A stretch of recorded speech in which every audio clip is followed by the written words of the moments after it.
Have you ever left a workplace communication and thought, that person was not listening to me?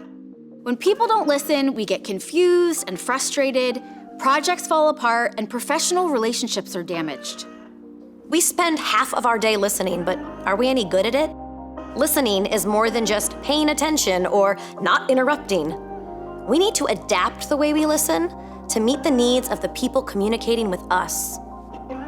After 30 years helping the world's top brands learn how to express their ideas, we realized it was just as important to help them build receptive communication skills. And that's why we created the Adaptive Listening Workshop.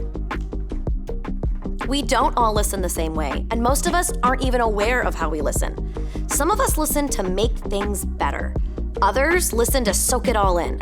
In the Adaptive Listening Workshop, not only will you uncover your own default listening style, but you'll learn how to adapt so you can meet the needs of the people you're communicating with.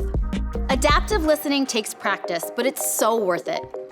When you become a more adaptive listener, you can better address the wants and needs of the people you're communicating with. Projects run smoother, relationships are better, and you become a more empathetic communicator. Whether you're leading a team or you're new to the workforce, the Adaptive Listening Workshop can have a positive impact on your team, your organization, and your career.